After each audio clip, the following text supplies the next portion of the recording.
Bueno, en esta parte del final, en la parte de física moderna, hay un ejercicio que está muy por encima de todo. Hay un ejercicio que habitualmente lo suelen poner como ejercicio práctico, ya lo veremos, que es el ejercicio de efecto fotoeléctrico.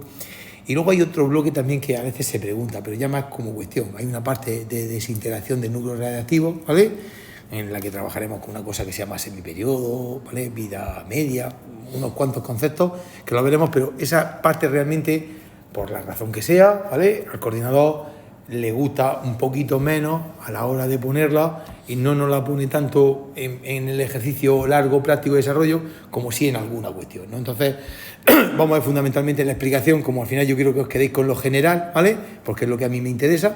Luego ya haciendo ejercicios, pues veremos algún posible extra que nos puedan poner, ¿vale? Entonces, sobre esta parte, sobre la parte de física moderna, hemos dicho que hoy vamos a ver un par de cosas, ¿vale? La primera, la más importante de todas, el efecto fotoeléctrico. Muchas veces nos van a hacer una pregunta, ¿vale?, sobre efecto fotoeléctrico, ¿vale? Es probablemente el ejercicio que más le encanta de poner al coordinador. Venga, imaginaros que nosotros tenemos un metal, ¿vale? Esto que nosotros tenemos un metal, una lámina de hierro, de cobre, de zinc, de lo que sea, ¿vale? Y ese metal, evidentemente, pues tiene muchísimos electrones, ¿vale?, que, ¿vale?, pues van dando vueltas por todos los átomos, ¿vale?, por toda la lámina del metal. A nosotros nos encantaría arrancar esos electrones. Y la forma de arrancar electrones, que luego más adelante veremos que cuando conseguimos arrancarlos se produce una cosa que se llama efecto fotoeléctrico. Cuando nosotros, ¿vale?, arranquemos esos electrones, realmente diremos que, ¿vale?, se produce el efecto fotoeléctrico. Pero para arrancarlo, lo que vamos a hacer, le vamos a mandar unos haces de luz. Es decir, yo le voy a mandar unos rayos de luz. Esta luz que nosotros le mandamos, si es una luz relativamente potente, ¿vale?, con muchísima frecuencia, conseguirá realmente arrancar esos electrones de ahí. Hay veces que conseguiremos arrancarlos y hay veces que no, ¿vale? ¿Cómo sabemos si vamos a arrancar o no vamos a arrancar los electrones? Pues esto nos vamos a tener que imaginar que es como una especie de guerra, ¿vale? Por una parte nosotros tenemos nuestra luz y calcularemos la energía con la que ataca mi luz, y por otra parte el metal tiene una cierta resistencia. Esto va a ser una guerra entre la luz y el metal, ¿vale? Y si la luz, la energía que tiene la luz es superior a la resistencia del metal, pues la luz ganará y arrancará esos electrones. Si la resistencia del metal es superior a la energía de la luz con la que atacamos, realmente pues no conseguiremos arrancar, ¿vale?, los electrones de ese metal. La resistencia del metal tiene varios nombres. Hay mucha gente que a la resistencia la llama energía de extracción y la escribe así, WE. Y hay mucha gente que a la resistencia del metal la llama función de trabajo. Y la llama así, en una especie de círculo, ¿vale?, con una especie de raya que lo tacha, ¿vale? Es decir, estos son los dos nombres más utilizados, o los dos símbolos más utilizados para la resistencia del metal. Energía de extracción, llamada WE, o también llamada función de trabajo. Y os digo los dos porque no sé cómo lo van a nombrar. A lo mejor me dicen, la función de trabajo del metal son 8,4 electrones voltios. Casi siempre vamos a tener la mala suerte de que esa energía de extracción o esa resistencia o esa función de trabajo me la dan muchas veces, por desgracia para nosotros, o por suerte, en electrones voltios. Nosotros habitualmente la energía estamos acostumbrados a verla en julio, pero aquí casi siempre me la suelen dar en electrones voltios. Os digo, si vosotros queréis pasar de electrones voltios hacia julio o hasta julio, lo que tenéis que hacer siempre es multiplicar por la carga de electrón, por 1,6 por 10 elevado a menos 19. Si alguna vez queréis pasar desde julio hacia electrones voltios, tenéis que dividir entre la carga de electrón, entre 1,6 por 10 elevado a menos 19. ¿Vale? Son las dos medidas con las que nosotros vamos a trabajar con la energía aquí. Muchas veces trabajaremos en electrones voltios y veréis que lo vamos a hacer fundamentalmente porque la energía suele ser muy pequeñita. Entonces, una energía muy pequeñita, cuando la paso en electrones voltios, ya tiene un número mucho más corriente. Por eso se trabaja mucho en electrones voltios, ¿vale? Bueno, pues ya tenemos la resistencia de nuestro metal. Por otra parte, tenemos que calcular la energía con la que atacamos, la energía de nuestra luz. Para calcular la energía con la que yo ataco, la energía, ¿vale?, de la luz, ¿vale?, lo que hacemos siempre es utilizar una de estas dos fórmulas. Cogemos la famosísima constante de Laplace y la multiplicamos por la frecuencia de nuestra luz, o cogemos la constante de Laplace, lo multiplicamos por la velocidad de la luz en el vacío entre la longitud de onda, ¿vale?, de mi luz, ¿vale? Podemos utilizar cualquiera de esas dos fórmulas. Como probablemente no os acordaréis de lo que vale la constante de Laplace, esta h, os la pongo aquí, aunque no la tenéis que aprender de memoria. La constante de Laplace vale 6,63, ¿vale?, por 10 elevado a menos 34, ¿vale? Y no os preocupéis que os la van a decir, ¿vale? Bueno, pues esta, ¿vale?, es la energía con la que ataca mi luz, ¿vale? Normalmente me van a dar casi siempre la frecuencia de la luz o me van a dar la longitud de onda de la luz, ¿vale? Y una vez que tengamos, ¿vale?, cualquiera de las dos, pues ya calcularemos la energía. Por si acaso no os acordéis de lo que vale la C, recordad que la C es 3 por 10 a 8, ¿vale? No sé si la C, debería enterárnosla, por si acaso alguien no la recuerda.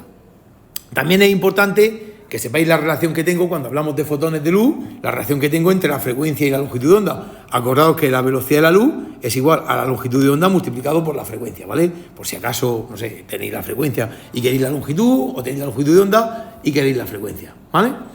Bueno, pues una vez calculada la energía con la que ataca mi luz, imaginaros que me han dado la frecuencia, y una vez que me dan la frecuencia yo calculo la energía con la que ataca mi luz. Aquí nos pueden ocurrir realmente dos grandes cosas. La primera, si la energía con la que ataca la luz, ¿vale?, imaginaros que vale, yo qué sé, estamos trabajando en electrones-voltios porque, bueno, cuando realmente vosotros pongáis la constante de Laplace en esta medida y pongáis la frecuencia en hercios o la longitud de onda en metros, la energía cuando la hagáis os va a salir en julio en el sistema internacional, ¿vale? Entonces, una vez pasadas las dos, la energía y la resistencia, las dos a julio o las dos a electrones-voltios, tenemos que ver las dos en la misma, cuando la energía con la que nosotros atacamos es superior a la resistencia, a la energía de extracción o a la función de trabajo, realmente la luz vence al metal y consigue arrancar electrones. Arranca electrones. Si arranca electrones, decimos que se produce efecto fotoeléctrico. Tan sencillo como esto. Si la energía de mi luz supera la resistencia, esta guerra la gana la luz. Y la luz es capaz de arrancar los electrones. Se produce efecto fotoeléctrico. Si la energía de la luz es menor que la resistencia, esa energía no tiene la fuerza suficiente como para conseguir arrancar electrones. No arrancamos electrones, no se arrancan, ¿vale?, electrones, es decir, no se produce efecto fotoeléctrico. Bueno, pues esas dos son las dos situaciones importantes que podemos tener. Una cosa muy importante, imaginaros que la energía de mi luz me ha salido 80 julios, 80 electronvoltios, me da igual, si es que ahora mismo las unidades, me importa que utilicéis la misma en las dos y que no lo hagamos mal, pero que ahora mismo las unidades no me importan tanto, ¿vale? La idea es trabajar siempre en julio, que es el sistema internacional, eso es la idea. También es verdad que es más cómodo trabajar en electronvoltios, porque los números son más bonitos, ¿vale?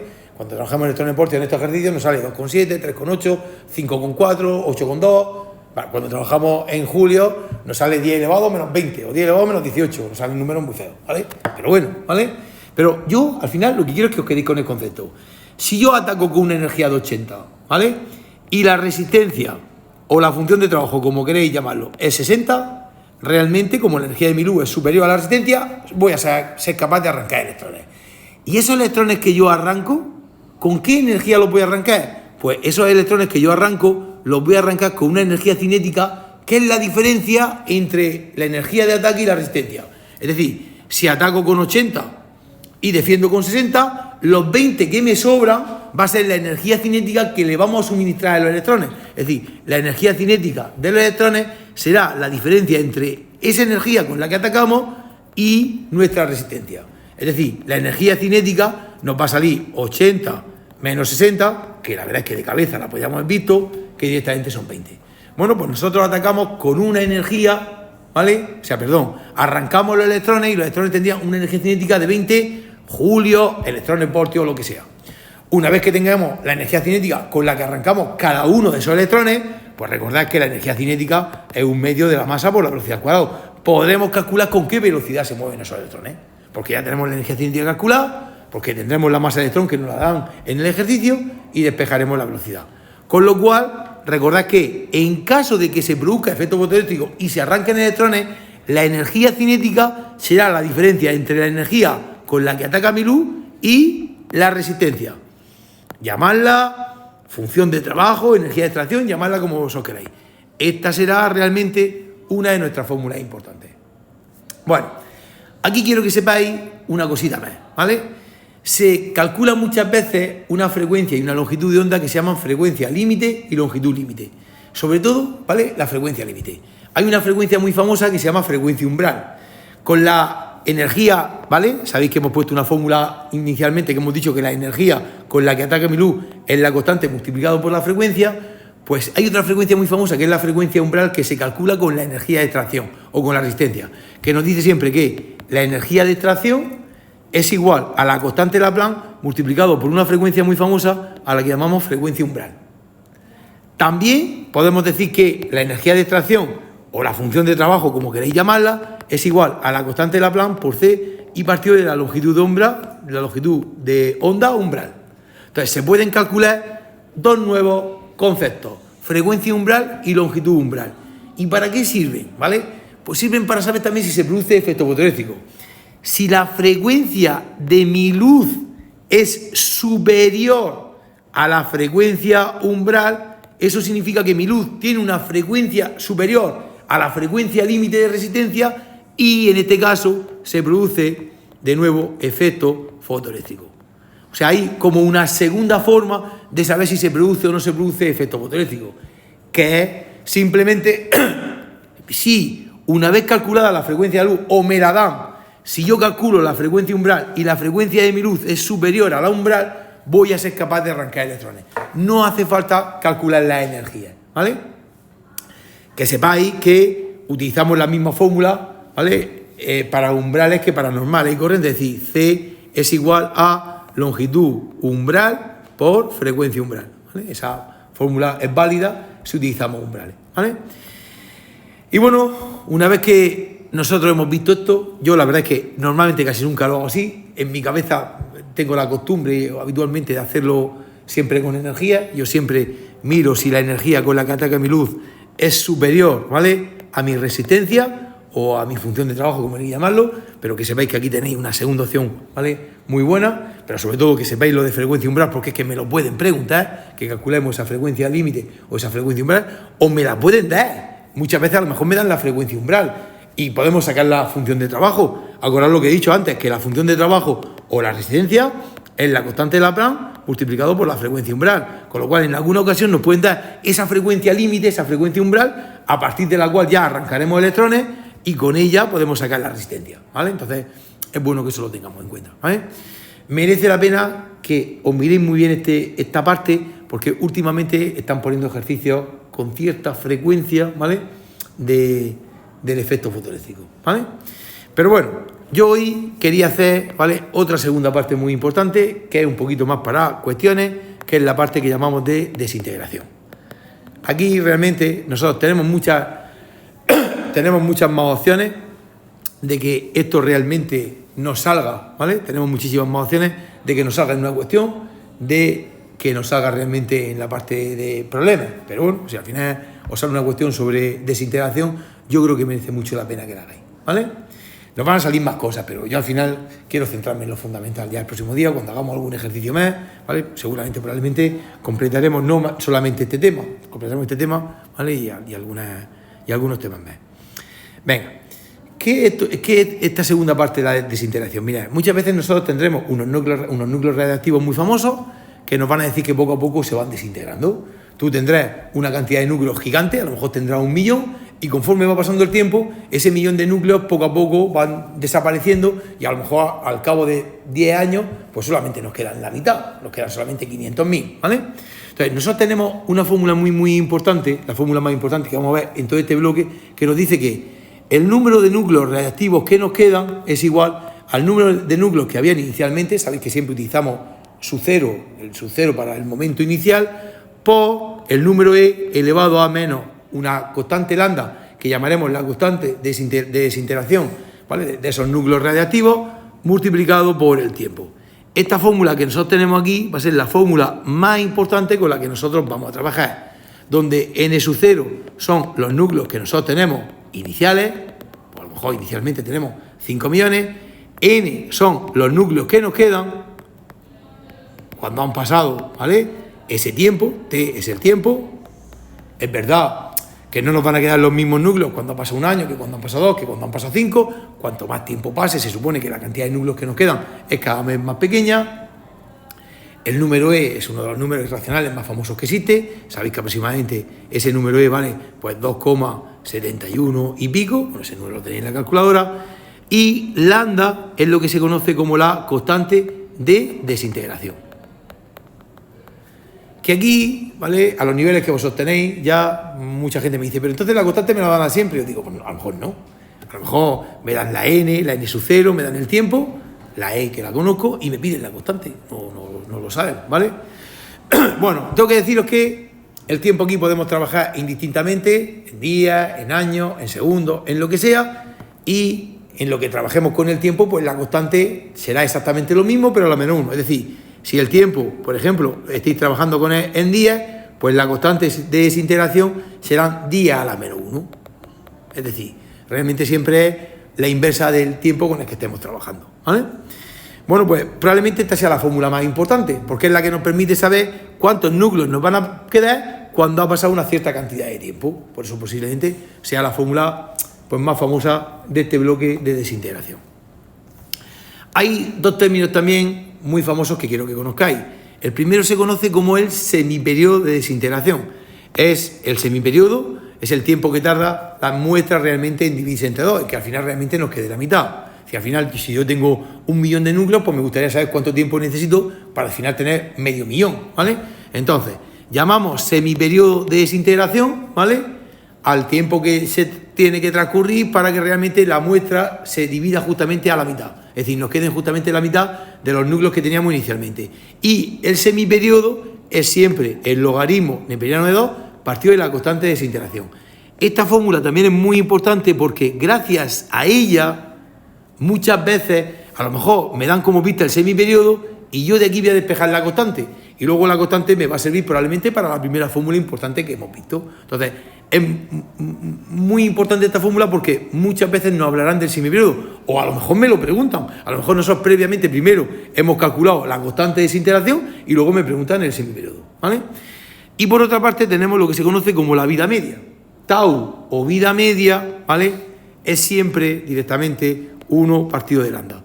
Y también es una de las cosas que muchas veces nos dan como pista, ¿vale? Es algo que realmente a nosotros nos dan como pista, que nos sirve para hallar la constante, o quizás muchas veces me lo pregunten, ¿vale? Aquí, ¿vale?, para que no se os olvide, os pongo que esto es la vida media, aunque como está el vídeo grabado, ¿vale?, lo podéis ver luego, y esto de aquí se le conoce como semiperiodo de desintegración, ¿vale? Bueno, pues estos dos conceptos son importantes, los vamos a utilizar fundamentalmente, normalmente o habitualmente para calcular normalmente la lambda, la constante de desintegración, ¿vale? Bueno, y hay un último término que yo quiero que conozcáis. Nosotros muchas veces hablaremos de los núcleos que nos quedan, pero muchas veces hablaremos de un término que se llama actividad. Inicialmente, como tenéis tantos núcleos reactivos, al principio la desintegración es muy rápida. Es muy rápida porque hay muchos núcleos. Al principio la actividad de desintegración es muy rápida. Pero cuando va pasando el tiempo, cada vez quedan menos núcleos. Y cada vez como quedan menos, pues se desintegran menos. Cada vez la actividad es más lenta. Bueno, pues llamamos a la actividad, y la actividad la podemos relacionar siempre con el núcleo, con el número de núcleos que tenemos. Por definición, la actividad es la constante de desintegración por los núcleos que nos quedan. En determinados momentos, al principio, la actividad es muy alta y poco a poco, cuando va pasando el tiempo, cada vez, como quedan menos núcleos, la actividad es mucho más baja. Por supuesto, la actividad inicial es la constante multiplicado por los núcleos que nosotros tenemos inicialmente. Y podemos relacionar también la actividad con la actividad inicial, de la misma forma que relacionábamos los núcleos. Es decir, la actividad que nosotros tenemos es igual a la actividad inicial por elevado menos lambda multiplicado por t. Esta fórmula exactamente idéntica a la primera que nosotros hemos visto, pero en vez de con número de núcleos reactivos que tenemos, pues la actividad. Bueno, tengo que deciros un par de cositas más y prácticamente con esto termino, ¿vale? Lo primero, ¿vale?, que tengo que deciros, ¿vale?, es que si nosotros nos cogemos esta fórmula de n es igual a n sub 0 por e elevado a menos lambda t, y el n sub 0 lo pasamos dividiendo, nos va a quedar que n entre n sub 0 es igual a e elevado a menos lambda t. Y a esto que tengo aquí se le conoce como la proporción de núcleos que nos quedan. Es decir, cuando pasa un cierto tiempo, a lo mejor nos queda un 80%, un 0,80 de proporción. Cuando ha pasado otro cierto tiempo, a lo mejor nos queda un 70% de los núcleos. Es decir, se han desintegrado el 30% y solamente nos queda el 70%. Bueno, pues A esto que tengo aquí se le llama la proporción. Es decir, la proporción de núcleos que nos quedan, ¿vale? Es siempre n entre n sub 0. Es decir, que la proporción de núcleos que nos quedan siempre es igual a e elevado a menos lambda t. Y la proporción que nos queda es súper interesante porque muchas veces nos va a permitir calcular realmente a lo mejor el tiempo o nos va a permitir calcular la lambda. Imaginaros que en un ejercicio nos plantean lo siguiente y nos dicen, cuando han pasado 5 años, ¿vale? Se han desintegrado un 20%, nos queda una proporción del 80%. Y me dicen, calcule la lambda. Pues yo digo, bueno, pues si cuando han pasado 5 años la proporción que nos queda es de 0,80, pues me vengo aquí a mi fórmula y digo, la proporción es 0,80 y esto sería elevado a menos lambda multiplicado por t, que el t, o el tiempo son 5 años. Y de aquí despejo la lambda. Aplico el logaritmo neperiano en los dos sitios, el logaritmo de 0,80 es igual al logaritmo neperiano de elevado a menos lambda multiplicado por 5. Nos va a quedar que el logaritmo neperiano de 0,80 es igual, logaritmo con ese va, y nos va a quedar menos lambda por 5 o menos 5 lambda, y la lambda nos va a quedar que es el logaritmo neperiano de 0,80 entre menos 5. Y de aquí seréis capaz de calcular lo que vale la lambda. A mí, esta fórmula que os he dado aquí me parece muy interesante. Esta proporción, que no se nos olvide, que es la proporción que nos queda, no la proporción que se ha desintegrado. Si te dicen que se han desintegrado un 10%, nos queda una proporción de un 90%, una proporción de 0,90. Llevad mucho cuidado con eso, ¿vale? Si no queréis hacerlo con esta fórmula, también lo podéis hacer de la siguiente fórmula, de la siguiente manera. Si a mí me dicen que se han desintegrado, ¿vale? Por ejemplo, ¿vale? Un 20%, yo sé que nos queda, ¿vale? Un 80%. O lo que es lo mismo, la cantidad n que nos queda es el 80% de los que habían inicialmente. O sea, lo que nos queda, n, que son los que nos quedan, son el 80% de los que había inicialmente. Si utilicéis la fórmula de n es igual, ¿vale? A n sub 0 por e elevado, ¿vale? A menos lambda t, bueno, imaginaros que el tiempo igual que antes eran 5 años, ¿vale? Pues los que nos quedan son 0,80 de los que habían inicialmente, el n sub 0 lo dejo por e elevado a menos lambda t, y ahora de aquí n sub 0 con n sub 0 se nos va. Y nos va a quedar que 0,80 es igual a elevado a menos lambda t. Y volvemos a la ecuación que he puesto antes, que la proporción era 0,80 y la proporción es elevado a menos lambda t. De aquí volvemos a hacer lo mismo de antes, aplicamos el logaritmo y volvemos a despejar la lambda. Cuando tengáis la lambda calculada, que lo hacemos exactamente igual que hemos hecho antes, como con el tiempo estamos trabajando en años, la lambda nos va a salir en años a la menú. ¿Vale? Lo que ocurre es que, bueno, a mí me parece más sencillo y más fácil que en vez de poner que la n es igual a, ¿vale? Poner que la proporción que nos queda es igual a elevado a menos lambda t. Esta fórmula me parece más rápida y más fácil, ¿vale? Si se han desintegrado un 60%, pues sé que nos queda un 40%. Pues ya sé que la proporción es 0,40. Entonces, me parece un poquito más rápido y un poco más sencillo, ¿vale? Echarle un vistazo a estos ejercicios porque estos ejercicios, ya digo, casi con toda seguridad nos van a aparecer sobre todo en alguna cuestión, ¿vale? Nos van a poner alguna cuestión y bueno, pues si ya tenemos una cuestión, pues ya tenemos un punto, ¿vale? Ya las cuestiones al final es lo que probablemente a casi todo el mundo le parece más difícil, ¿vale? Porque al final son un poquito más teóricas, con lo cual este bloque me interesa mucho, sobre todo fundamentalmente para cuestiones, ¿vale? Y ya con esto prácticamente sí que es verdad que hemos dejado, ¿vale? Hemos dejado terminado a nivel teórico, ¿vale? La asignatura de física. Mañana nos pondremos un ratico con problemas, ¿vale? Con los problemas que queráis.